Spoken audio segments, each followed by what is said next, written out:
இந்த திராவிட மாடல் ஆட்சிக்கு நான் ஒரு கோரிக்கை வைக்கிறேன். இது அதிமுக 15வது திட்டக்குழுல கையெழுத்து போட்டாங்க. இதை மாற்ற முடியாது. நான் என்ன சொல்றேன்னா, நீங்க 5% டிஸ்கவுண்ட் கொடுக்கிறீங்களா? ஏப்ரல் மாசம் கட்டினா அதை 10% ஆகுங்க. மக்களுக்கு என்ன செய்து பண்ணுங்க. 5% டிஸ்கவுண்ட், அதாவது ஏப்ரல் மாசத்துக்குள்ள நீங்க வரியை கட்டினா 5% டிஸ்கவுண்ட் கொடுக்குறீங்க. அப்படி சார், அதை 10% ஆகுங்க. வேண்டாம், நீங்க கொண்டு வரலாம்ல. உங்க ஆட்சியில மக்கள் சிரமப்படுறாங்க. முந்தைய ஆட்சி தவறு செஞ்சிருச்சு, அதை ஈடுகட்டும் வயமாக 5% 10% ஆக்கணும்னு சொல்லி 10% கொடுங்க. இது எனக்கு தாழ்மையான கோரிக்கை. ஒரு குழப்பம். இதை பத்தி ஏன் ஆலோசிக்கல? நீங்க தான் சொன்னீங்க, இதை பத்தி ஆலோசிக்கல. முடிவு பண்ணல. இனிமேதான் எல்லா சமூக வலைதளங்களையும் அதுல இதுலயும் எனக்கு இந்த வார்டு இல்ல, உனக்கு அந்த வார்டு இல்ல அப்படிங்கிற பேச்சு பொருளா அழிக்குது. அப்ப அந்த மாதிரி ஒரு விஷயம் இன்னும் அதுக்கே தீர்வு வராத நிலையில இந்த மாதிரி சில கிராமங்களை இதுக்குள்ள இணைச்சி கொண்டு வரதுக்கு மேலும் இது ஒரு குழப்படி ஏற்படுத்துறதுக்கு வாய்ப்பு. ஏன்னா மாண்புமிகு தமிழக முதல்வர் முத்துவேல் கருணாநிதி ஸ்டாலின் அவருடைய திராவிட மாடல் ஆட்சியில சிறப்பாக செயல்படக்கூடிய இந்த இதுல அப்ப அதிகாரிகள் இது என்ன செய்தி எனக்கு புரியலையே.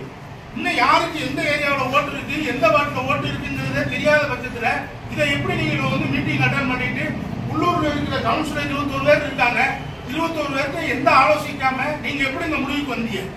இந்த இது எப்போ உங்களுக்கு ஜியோ எப்போ வந்துச்சு கவர்மெண்ட்ல இருந்து இதை பண்ண சொல்லி? அதுக்கு தயவுசெய்து நீங்க ஆணையாளர் அவர்களே விளக்கலைங்க. ரீபேமெண்ட் பண்ணுவீங்க கேட்டா எனக்கு வரி வரல, எனக்கு இன்கம் சோர்ஸ் கம்மியா இருக்குங்கிறீங்க. அப்ப மேலும் மேலும் எப்படி நீங்க இதுல நீங்க சப்ஜெக்ட சேர்த்து நீங்க மேலும் சுமையை ஏற்படுத்துறீங்க. ஏற்கனவே உங்களை நீங்க கான்ட்ராக்டர் நீங்க எடுத்து பாருங்க, யாரும் கொடுக்கல. அது போக இதுல ஒரே ஆளுக்கு 20 லட்சம், ஒரே ஆளுக்கு 15 லட்சம் இப்படி கான்ட்ராக்ட் கொடுத்து வச்சிருக்கீங்க. அப்ப அவங்க எப்படி இதை சரி பண்ணுவாங்க? ஒரே நபருக்கு கொடுத்தா, ஒரே நபருக்கு கொடுத்தா அது எப்படி மேடம் சரி பண்ணுவாங்க? கான்ட்ராக்டர் நீங்க பிரிச்சு கொடுத்தாதான் வேலைகள் ஈஸியா நடக்கும். மொத்தமாக ஒரு ஆள் மேல தூக்கி நீங்க சுமையை சுமத்துறீங்கன்னு சொன்னா அவருக்கு பெண்டிங் பேமெண்ட் இருக்கும் போது மேற்கொண்டு எப்படி உங்களுக்கு வேலைக்கு வருவாரு? வேலைக்கு வரமாட்டார்ல. அதையெல்லாம் இந்த மன்ற கூட்டத்துல முடிவு பண்ணி என்ன ஏதுன்னு நீங்க சொல்லுங்க.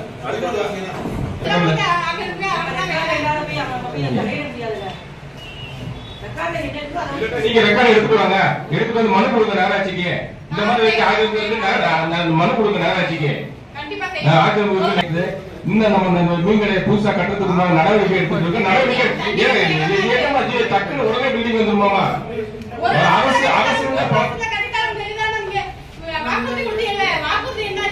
வாக்குறுதி என்ன கொடுத்தோம்? அது எரிச்சிடும். 2 மணி நேரம் எரிச்சிடும். கவுன்சிலர்கிட்ட சொல்லல, கவுன்சிலரோட தீர்மானம் தரையில ஏன் நீங்க ஏத்த மாட்டேங்கிறீங்க? இது வரைக்கும் அந்த தீர்மானம் நம்ம ஏத்தக்கூடாதுன்னு சொல்லிட்டாங்க. நம்ம வேலைகளை பார்ப்போம், ஆனா தீர்மானத்தை அஜெண்டாவில் ஏத்தக்கூடாது. நம்ம முதல்ல ஏற்ற மாதிரி இப்ப ஏத்தக்கூடாது. அந்த வேலைகள் கோரிக்கையை வச்சு நம்ம அந்த இதை சீனியாரிட்டி அடிப்படையில் பார்த்துருவோம். அது ரொம்ப இதா இருக்கு தம்பி. அந்த சந்தை சர்க்கலை போயிட்டு இருந்த இடம். உங்க சந்தை பத்தி நேற்று கூட பேசிட்டு இருந்தோம் சார். பேசணுமா சார்? அது என்ன பண்றது? அதுக்கு செவிப்படுத்தி கேளுங்க, தயவு செய்து செவிப்படுத்தி கேளுங்க.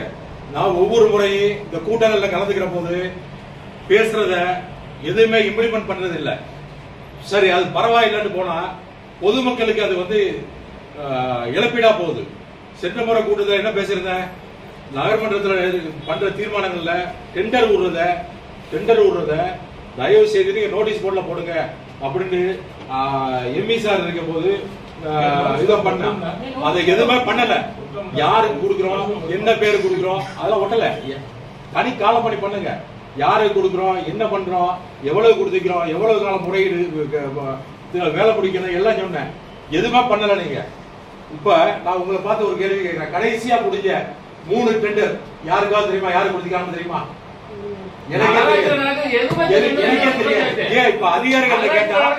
அதிகாரிகள் கேட்டா என்ன சொல்லுவாங்க? கடைசியா கொடுத்த 3 டெண்டர் உங்களுக்கு தெரியுமா சார்?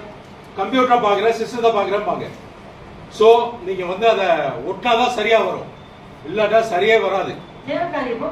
இல்ல நான் என்ன சொன்ன, முறைப்படுத்தி விட்டது. போன மாசம் என்ன டெண்டர் ஒட்டிக்குது, யாரு கொடுத்திருக்குது, என்ன வேலை கொடுத்திருக்கிறோம், பண்ணு ஒத்துக்கிட்டாங்க. பண்ணல. அடுத்தபடியா நாடாளுமன்ற தலைவருக்கு ஏசிய மாத்துறதுக்கு என்ன சொன்ன? தேவையில்லாம 20,000 ரூபாய் செலவழிக்காதீங்க. புதிய ஏசி வாங்கி வைங்க. 35,000 ரூபாய் புதிய ஏசி வாங்கி வச்சு 5 வருஷம் வாரண்டியோட கிடைச்சிடும். இது 3 மாசத்துல ரிப்பேர் ஆனா என்ன பண்ணுவீங்க? அப்ப பொதுமக்களோட பணம் தான் வீணடி. பொதுமக்கள் பணம் வீணடிக்கிறதா நம்ம வந்து பாத்தீங்கன்னா அதுக்கு இல்ல. அடுத்தபடியா நான் வரி கமிட்டியில உறுப்பினர் இருந்துக்கிறேன். எனக்கே தெரியல இங்க என்ன நடக்குதுன்னு தெரியல. ஊர்ல பலரும் வந்து என்ன கேட்கிறாங்க, பொதுமக்கள் முறையீடு பண்றாங்க. உள்ளபடியே நான் வருத்தப்படுறேன். அதெல்லாம் நினைச்சு நான் வருத்தப்படுறேன். அவங்கள்ட்ட பதில் சொல்ல முடியாம தலை முடிஞ்சு நிக்கிறேன். வரியை உள்ள ஏத்துறது யாருக்கு வரி கமிட்டி உறுப்பினருக்கு தெரியாம இருக்குது. அதெல்லாம் கண்டிக்கத்தக்கது. அடுத்தபடியா ஊர்ல பொதுவா ஒரு பேச்சு இருக்குது. புதிய ஏன் அப்படி பேசுறா, நம்ம நகராட்சிக்கு சொந்தமான இடம்னு நினைக்கிறதா, அது நகராட்சிக்கு சொந்தமான ஒரு குற்றச்சாட்டுக்குள்ளான கடை, நகராட்சிக்கு சொந்தமான இடம் தானா குற்றச்சாட்டு. அப்ப அதுக்கு அனுமதி கொடுத்தது யாரு? அதை கட்ட அனுமதி கொடுத்தது யாரு? அதுக்கு வாடகை யார் வாங்குறா? இது கடைக்காரர்கிட்ட கேட்டா கடைக்காரர் சொல்ற முறையா வாடகை செலுத்துறது. அப்ப அது யாருக்கு போகுது? அது தனியாருக்கு போகுதா அல்லது அதிகாரி பாக்கெட் நிரப்புதா என்னங்கிறது எனக்கு தெரியல. அதெல்லாம் தெரியணும். ஆண்டவனுக்கு தான் தெரியும் அதெல்லாம் என்ன நடக்குது. அடுத்தபடியா அது தெரியாது. கவர்மெண்ட் உறுப்பினருக்கு தெரியாத. கவர்மெண்ட் உறுப்பினருக்கு தெரியுமா? தெரியாத. தெரியாது. கவர்மெண்ட் உறுப்பினருக்கு தெரியணுங்கிறது எதுவுமே தெரிய மாட்டேங்குது. என்ன நடக்குது? ஆக்கிரமிப்பு நீங்க சொல்ல போறீங்களாப்பா? எத்தனை மாசமா நடந்துச்சு அந்த ஆக்கிரமிப்பு? ஏன் அந்த ஆக்கிரமிப்பு எடுக்கல? எவ்வளவு நாள் அந்த ஆக்கிரமிப்பு இருந்துச்சு? இன்னைக்கு வரை நீங்க அகற்றல. நோட்டீஸ் கொடுத்து உடனே இமிடியேட்டா அகற்றுங்க. இதுக்கு தயவு செய்து எல்லாரும் ஆதரவு தாங்க. இந்த கள்ள சந்தையில மது விற்கிறதுக்கு, நம்ம நகராட்சி துணை போறதுக்கு, அதுக்கு எல்லாருமே கண்டனம் தெரிவிக்கிறாங்க. கள்ள சந்தையில வந்து நகராட்சி துணை போறது வந்து நகராட்சி துணை போறது எப்படி சொல்ல போச்சு? நகராட்சி வித்ததாக குற்றச்சாட்டு இருக்கு. வீடியோ ஒன்று வந்துச்சு. கடையை அகற்றுங்க. கடையை அகற்றுங்க. ஏன் கடையை அகற்றுறதுக்கு தயங்குறீங்க? கடையை அகற்றுறதுக்கு தயங்குறீங்க. அடுத்தபடியா இந்த 18 தீர்மானம் வைக்கிறீங்க. இதுல எதுலயுமே எனக்கு உடன்பாடு, நிறைய தீர்மானங்கள்ல உடன்பாடு இல்ல. பார்த்தமாக என்ன இருக்குது, நகராட்சி பணங்கள் விரயமானது நிறைய விஷயம்.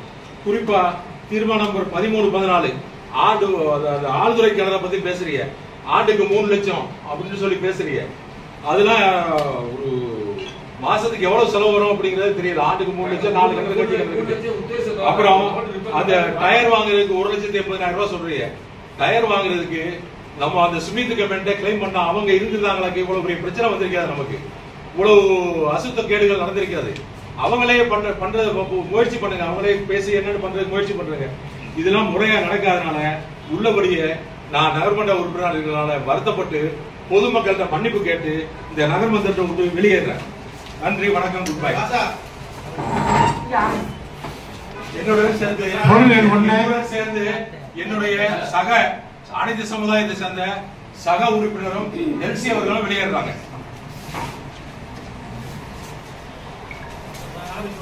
ஊர்ல வந்து சில விஷயங்கள் வந்து அதனால பேசப்படுது. அதாவது அது என்னன்னு கேட்டா, மற்ற கிராமங்களை இதுல இணைக்கிறதாக தகவல் உண்டு. அது எந்தவித நகர்மன்ற உறுப்பினருக்குமே அறிவிப்பு செய்யவும் இல்லை. ஒரு மீட்டிங் நகராட்சியில் உள்ள சம்பந்தப்பட்ட அதிகாரிகள் 2 மீட்டிங் மழை காலங்கள்ல ஒழுகுது, வெயில் காலங்கள்ல பிள்ளைகளுக்கு கொசு கடிக்கிறது, பேர் இல்லாம மக்கள் கஷ்டப்படுறாங்க. குழந்தை பச்சை குழந்தை மழை குழந்தைகளை கஷ்டப்படுத்துது. படுத்துறிய இதான் திராவிட மாடல் ஆட்சியா? அங்கன்வாடி நமக்கு 2 தான். அங்கன்வாடி 24 நமக்கு 2 தான். 2க்கு நீங்க ஏதாவது இதை விட இன்னொரு சொல்லவா, வருஷம் 6% ஏற போகுது. இது யாருக்காச்சும் உங்களுக்கு தெரியுமா? வருஷம் 6%. இப்ப இது எந்த இது முடிஞ்சா ஏப்ரலோட முடிஞ்சு போச்சு. April, May, June, July, August, September, October மாசம் மறுபடியும் 6% ஏறுது. உண்மையா? 6% ஏறுது. அப்ப நான் இந்த திராவிட மாடல் ஆட்சிக்கு நான் ஒரு கோரிக்கை வைக்கிறேன்.